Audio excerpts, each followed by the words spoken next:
நண்பர்களே, வாழ்க்கையில் வெற்றி பெறுவதற்கு பலர் பல வழி சொல்வார்கள். ஆனால் பகவான் கிருஷ்ணர் சொன்ன ஒரு மிக முக்கியமான உபதேசம், அமைதி உங்கள் மிகப்பெரிய ஆயுதம். இன்று நாம் பார்க்கவிருப்பது, வாழ்க்கையில் இந்த 10 இடங்களில் நீங்கள் அமைதியாக இருந்துவிட்டால் உங்கள் வாழ்க்கையே உயர்ந்து போகும்.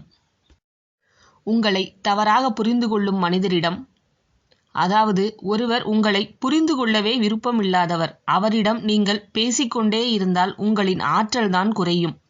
கிருஷ்ணர் சொல்லுகிறார், அறிவில்லாதவருடன் வாதம் செய்யாதே, அது உங்கள் அமைதியை மட்டுமே அளிக்கும் என்று. கோபத்தில் இருப்பவனிடம் உங்கள் அமைதியை காட்டுங்கள். ஒருவன் கோபத்தில் இருக்கிறான் என்றால் அவன் காரணத்தை கேட்கக்கூட தயாராக இருக்க மாட்டான். அந்த இடங்களில் நீங்கள் அமைதியாக இருங்கள். அந்த நேரம் அமைதியாக இருக்கும்போது அவனின் கோபம் தானாக குறையும். உங்களுக்கு நன்றி சொல்லக்கூட தெரியாத மனிதர்களிடம், அதாவது நீங்கள் கொடுத்த நல்லதை மதிக்காதவரிடம் அமைதியாக இருங்கள்.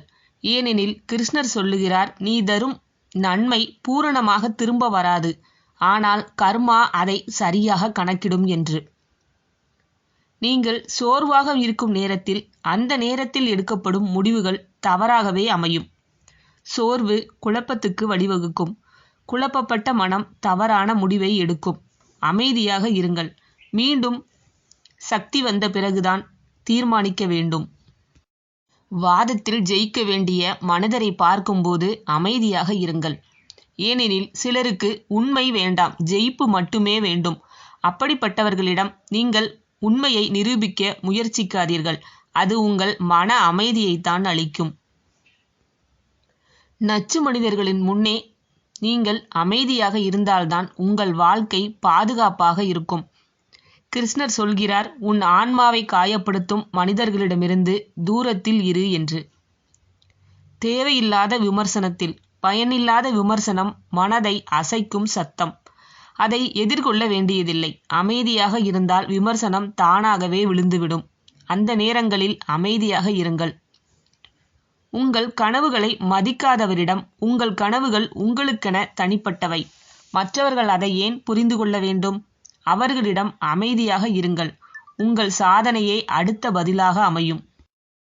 உங்கள் வாழ்க்கை திசைமை இல்லாமல் தெரியும் நேரத்தில் குழப்பம் வந்தால் ஓட வேண்டாம், அமைதியாக இருங்கள். அமைதியில்தான் பிரபஞ்சம் பேசும். கிருஷ்ணர் சொல்கிறார், நினைவில் அமைதி வந்தால்தான் தீர்வு உன் முன் வெளிப்படும் என்று. கடவுள் திட்டத்தை நீங்கள் புரிய முடியாத நேரத்தில் இது மிக முக்கியமான இடம். நாம் ஏன் இந்த போராட்டத்தை சந்திக்கிறோம் என்று தெரியாமல் இருக்கும் நேரம். கிருஷ்ணரின் உபதேசம், உனக்கு என்ன வேண்டும் என்பதை விட உனக்கு என்ன தேவையோ அதை நான் தருவேன். அந்த நம்பிக்கை உள்ளதா, உங்கள் வாழ்க்கை எங்கும் விழாது.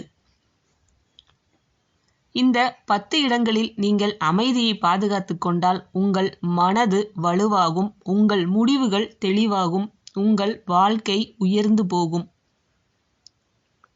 அமைதி என்பது பலவீனம் அல்ல, அது ஞானத்தின் அறிகுறி.